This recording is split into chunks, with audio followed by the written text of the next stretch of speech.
नमस्कार दोस्तों, पंचवटी के दूसरे भाग में आप सबका स्वागत है। पंचवटी के प्रथम भाग में राम, सीता और लक्ष्मण 14 बरस के वनवास की अवधि में पर्णकुटी बनाकर पंचवटी में रहते हैं। 13 वर्ष का समय व्यतीत हो चुका है। रात्रि के दूसरे पहर में लक्ष्मण अपनी पत्नी उर्मिला के याद से जैसे ही निकलते हैं, देखते हैं कि एक अप्सरा सी सुंदर स्त्री जो रावण की बहन शूर्पणखा है, सामने खड़ी है। पंचवटी के इस दूसरे भाग में यहां से आगे बढ़ते हैं। चकाचौंध सी लगी देख कर प्रखर ज्योति की वह ज्वाला, निसंकोच खड़ी थी सम्मुख एक हास्यवादनी बाला। रत्नाभरण भरे अंगों में ऐसे सुंदर लगते थे, जयों पर फूल बली पर 100 जुगनू जगमग जगते थे। वासना से अतृप्त वह रमणी सुंदरी का यौवन छलक रहा था। वह अपनी वासना की तृप्ति के लिए व्याकुल थी। उस तृप्ति के लिए वह किसी के तलाश में है। थी अत्यंत अतृप्त वासना दीर्घ दीर्घों से झलक रही, कमलों की मकरंद मधुरिमा मानो छवि से छलक रही। किंतु दृष्टि थी जिसे खोजती मानो उसे पा चुकी थी। भूली भटकी मृगी अंत में अपनी ठौर आ चुकी थी। कटी के नीचे चिकुर जाल में उलझ रहा था बायां हाथ, खेल रहा है जियो लहरों से लोल कमल भौरों के साथ। देख उन्हें विस्मित विशेष सुस्मिता वदनी ही बोली, रमणी की मूरत मनोज्ञ थी किंतु न थी सूरत भोली। सूरवीर होकर अबला को देख सुभग तुम थकित हुए, संस्कृति की स्वाभाविकता पर चंचल होकर चकित हुए। प्रथम बोलना पड़ा मुझे ही पूछी तुमने बात नहीं, इससे पुरुषों की निर्ममता होती क्या प्रतिभास नहीं। संभल गए थे अब तक लक्ष्मण वेग थोड़े से मुस्काए, उत्तर देते हुए फिर निज गंभीर भाव लाए। सुंदरी मैं सचमुच विस्मित हूँ, तुमको सहसा देखे यहाँ, ढलती रात अकेली बाला, निकल पड़ी तुम कौन कहाँ। माता पिता और पत्नी की, धन की धाम धरा की भी, मुझे न कुछ भी संपा व्यापी जीवन परंपरा की भी। सूरवीर कह कर भी मुझको तुम जो भीरू बताती हो, इसमें सूक्ष्मदर्शिता ही तुम अपनी मुझे जताती हो। भाषण भंगी देख तुम्हारी हाँ मुझको भय होता है, प्रमदे तुम्हें देख वन में यों मन में संशय होता है। कहूँ मानवी यदि मैं तुमको तो वैसा संकोच कहाँ, कहूँ दानवी तो उसमें है यह लावण्य की लोच कहाँ। बन दे भी समझूं तो वह तो होती है भोली भाली, तुम ही बताओ कि तुम कौन हो हे रंजित रहस्य वाली। केवल इतना कि तुम कौन हो, बोली वह हा निष्ठुर कांत, यह भी नहीं चाहती हो क्या कैसे हो मेरा मन शांत। सिर्फ तुम इतना पूछते हो कि मैं कौन हूं, इतना भी नहीं पूछते कि मैं चाहती हूं क्या। मुझे जान पड़ता है तुमसे आज चली जाऊंगी मैं, किंतु आ गई हूं जब तब क्या सहज चली जाऊंगी मैं। समझो मुझे अतिथि ही अपना, कुछ आतिथ्य मिलेगा क्या। पत्थर पिघले किंतु तुम्हारा तब भी हृदय भी लेगा क्या। किया अधर दंसन रमणी ने लक्ष्मण फिर भी मुस्काए, मुस्का कर ही बोले उससे हे शुभ मूर्तिमयी माए। तुम अनुपम ऐश्वर्यवती हो एक अकिंचन जन हूं मैं, क्या आतिथ्य करूं लज्जित हूं वनवासी निर्धन हूं मैं। रमणी ने फिर कहा कि मैंने भाव तुम्हारा जान लिया, जो धन तुम्हें दिया है विधि से देवों को भी नहीं दिया। लक्ष्मण अपने आप में एक अप्रतिम सुंदर योद्धा थे। उस सुंदरता पर वह रमणी भाव विभोर हो गई है। वह सब कुछ लुटा देना चाहती है लक्ष्मण पर। किंतु विराग भाव धारण कर बने स्वयं यदि तुम त्यागी, तो ये रत्नाभरण वार दूं तुम पर मैं हे बर भागी। इस वर्त में किस इच्छा से तुम वर्ती हुए हो बतलाओ, मुझ में वह सामर्थ्य है कि तुम जो चाहो सो पाओ। धन की इच्छा हो तुमको तो सोने का मेरा भूभाग, शासक भूप बनो तुम उसके त्यागो यह अति विषम विराग।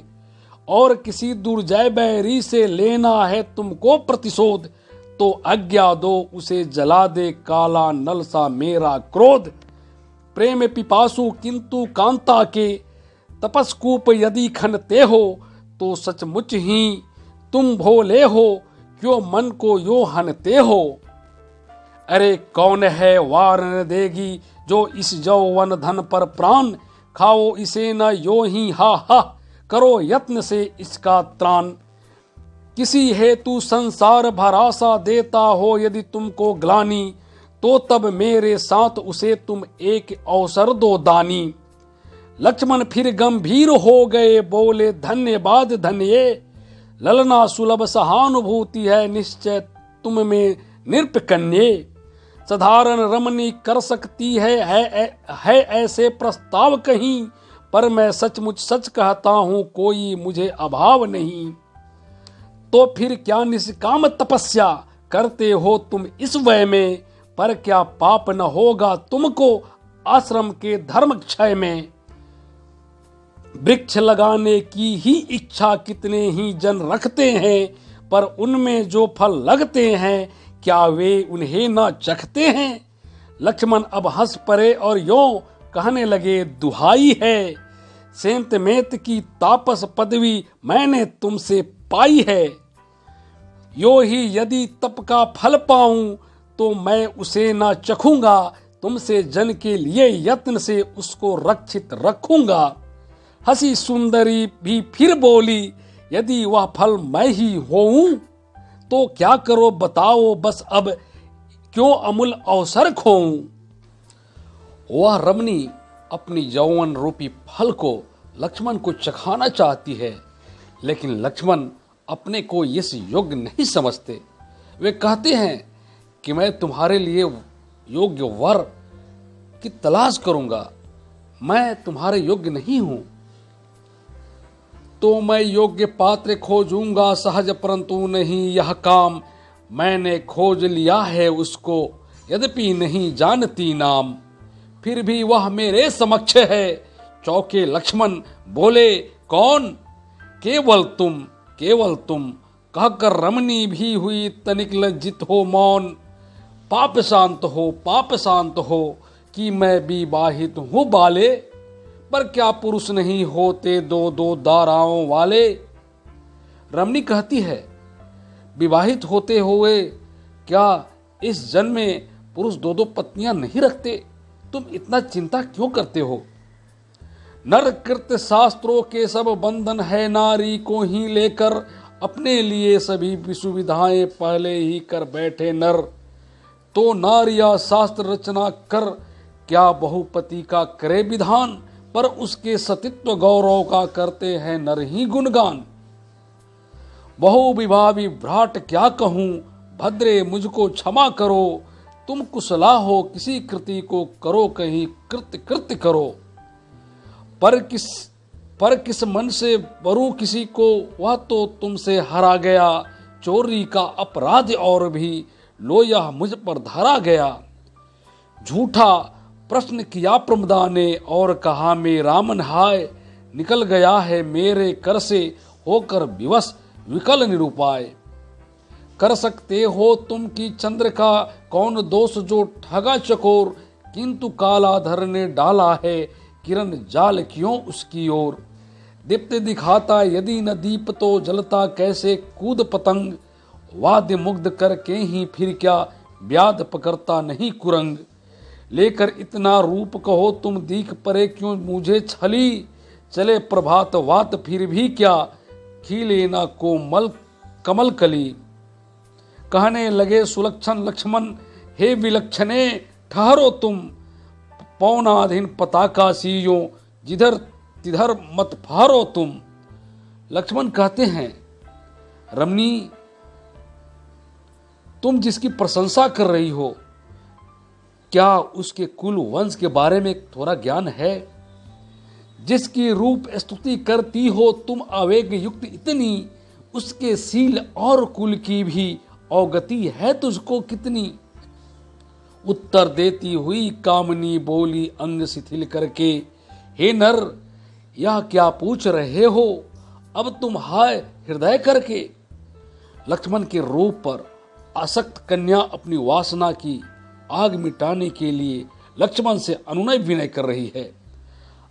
अपना ही कुलशील प्रेम में परकर नहीं देखती हम, प्रेम पात्र का क्या देखेगी प्रिय है जिसे लेखती हम। रात बीतने पर है अब तो मीठे बोल बोल दो तुम, प्रेमातिथि है खरा द्वार पर हृदय कपाट खोल दो तुम। हा नारी किस भ्रम में है तो प्रेम नहीं यह तो है मोह, आत्मा का विश्वास नहीं यह है तेरे मन का विद्रोह। विष से बड़ी वासना है यह सुधा पूर्ण वह प्रीति नहीं, रीति नहीं अनरीति और यह और अनीति है नीति नहीं। आत्मवंचना करती है तू किससे प्रीति के धोखे से, झांक न झांक के झोंके से, झुक कर खुले झरोखे से शांति नहीं देगी तुझको या मृग तृष्णा करती है क्रांति। सावधान हो मैं पर नर हूं छोर भावना की यह भ्रांति। सुबह हो चुकी है, द्वार खोलते ही सीता निकलती हैं, जिसे देखकर वह रमणी आश्चर्यचकित हो जाती है। इतनी सुंदर युवती इस जंगल में क्या कर रही है। इसी समय पौ फटी पूर्व में पलटा प्रकृति पटी का रंग, किरण कंटकों से श्यामांबर फटा दिवा के दम के अंग।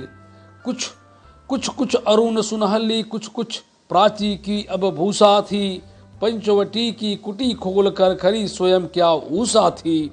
आहा अम्बरस्था ऊषा भी इतनी सूची असस्फूर्ति न थी, औनी की ऊषा सजीव थी अंबर की सी मूर्ति न थी। वह मुख देख पांडुसा पर कर गया चंद्र पश्चिम की ओर, लक्ष्मण के मुंह पर भी लज्जा लेने लगी अपूर्व हिलोर। चौक परी प्रमदा भी सहसा देख सामने सीता को, कुमुद्वती सी दबी देख वह उन पद्मिनी पुनीता को। एक बार उषा की आभा देखी उसने अंबर में, एक बार सीता की शोभा देखी बिगता डंबर में। एक बार अपने अंगों की ओर दृष्टि उसने डाली, उलझ गई वह किंतु बीच में थी विभूषणों की जाली। सीता को सब पता है कि लक्ष्मण जिस रमणी के साथ वार्तालाप कर रहे हैं वह अपने प्रेम पिपासा बुझाने के लिए लक्ष्मण को कैसे रिझा रही है। हंसने लगे कुसुम कानन के देख चित्र सा एक महान, विकस उठी कलिया डालों में निरख मैथिली की मुस्कान। कौन कौन से फूल खिले हैं उन्हें गिनाने लगा समीर, एक एक कर कर गून गून करके जूर आई भाव रो की भीड़। नाटक के इस नए दृश्य के दर्शक थे द्विज लोग वहां, करते थे सखास नस्त से वे समधूप रस का भोग वहां। झट अभिनयारंभ करने को कोलाहल भी करते थे, पंचवटी की रणभूमि को प्रिय भावों से भरते थे। सीता लक्ष्मण को समझा रही हैं कि देवर जी आप कैसे निष्ठुर प्राणी हो, स्वयं चलकर स्वर्ग की अप्सरा आपको वरण करने आई है और आप कुछ भाव ही नहीं दे रहे हो। सीता ने भी उस रमणी को देखा, लक्ष्मण को देखा, फिर दोनों के बीच खींच दी एक अपूर्व हास्य रेखा। देवर तुम कैसे निर्दयी हो, घर आए जन का अपमान, किसके पर नर तुम उसके जो चाहे तुमको प्राण सम्मान। याचक को निराश करने में हो सकती है लाचारी, किंतु नहीं आई है आश्रय लेने को या सुकुमारी। देने ही आई है तुमको निज सर्वस्व बिना संकोच, देने में कार्पण्य तुम्हें हो तो लेने में है क्या सोच। उनके अरुण चरण पद्मों में झुककर लक्ष्मण ने किया प्रणाम, आशीर्वाद दिया सीता ने हो सब सफल तुम्हारे काम। और कहा सब बातें मैंने सुनी नहीं, तुम रखना याद, कब से चलता है बोलो यह नूतन सूक रंभा संवाद। सीता कहती है कि रमणी तुम दुखी न हो, ये मेरे देवर ऐसे ही घर में ब्याही पत्नी को छोड़ कर आए हैं, ये ऐसे ही हैं, तुम अपना प्रयास जारी रखो। बोली फिर उस बाला से वे सुस्मित पूर्वक, वैसे ही अजी खिन तुम न हो, हमारे ये देवर है ऐसे ही। घर में ब्याही बहू छोड़ कर यहाँ भाग आए हैं ये, इस वय में क्या कहूँ कहाँ का यह विराग लाए हैं ये। किंतु तुम्हारी इच्छा है तो मैं भी इन्हें मनाऊंगी, रहो याद तुम तुम्हारा वर मैं इन्हें बनाऊंगी। पर तुम हो ऐश्वर्यशालिनी, हम दरिद्र वनवासी हैं, स्वामी दास स्वयं है, हम निज स्वयं स्वामिनी दासी हैं। पर करना होगा न तुम्हें कुछ, सभी काम कर लूंगी मैं, परिवेशन तक मृदुल करो से तुम्हें न करने दूंगी मैं। हाँ पालित पशु पक्षी मेरे तंग करे, यदि तुम्हें कभी उन्हें क्षमा करना होगा तो कह रखती हूँ इसे अभी।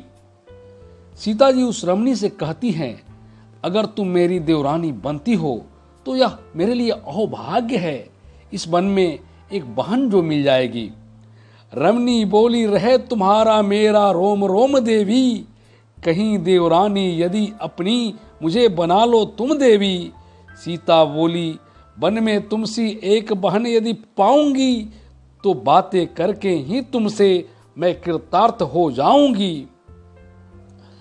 सीता जानती है फिर भी ऐसी बात कर रही हैं, हो सकता है कि कोई दूसरा प्रयोजन हो, लक्ष्मण यही सोच रहे हैं। इस भामा विषयक भाभी को अविदित भाव नहीं मेरे, लक्ष्मण को संतोष यही था, फिर भी थे वे मुंह फेरे। बोल उठे, अब इस बातों में क्या रखा है हे भाभी, इस विनोद में मैं नहीं दिखती, मुझे मोद की आभा भी। सीता कहती हैं, देवर जी अगर आप इस रमणी को पाकर खुशी से रहने लगते हैं तो मैं अपनी बहन उर्मिला को भी मना लूंगी, वह कभी आपको दोष नहीं देगी। तो क्या मैं विनोद करती हूं, बोली उनसे वैदेही, अपने लिए रुक्ष हो तुम क्यों, होकर भी भातृ स्नेही। आज उर्मिला की चिंता यदि तुम्हें चित्त में होती है कि वह विरहनी बैठे मेरे लिए निरंतर रोती है, तो मैं कहती हूँ वह मेरी बहन न देगी तुमको दोष, तुम्हें सुखी सुनकर पीछे भी पावेगी सच्चा संतोष। प्रिय से स्वयं प्रेम करके ही हम सब कुछ भर पाती है, वे सर्वस्व हमारे भी हैं यही ध्यान में लाती है। जो वर माला लिए आप ही तुमको वरने आई हो, अपना तन मन धन सब तुमको अर्पण करने आई हो। मजा गत लज्जा तज कर भी तिस पर करे स्वयं प्रस्ताव, कर सकते हो तुम किस मन से उससे भी ऐसा बर्ताव। मुस्काए लक्ष्मण फिर बोले, किस मन से मैं कहूँ भला, पहले मन भी तो हो मेरे, जिससे सुख दुख सहूं भला। अच्छा ठहरो वह सीता ने करके ग्रीवा भंग आहा, अरे अरे न सुना लक्ष्मण का, देख उटज की ओर कहा।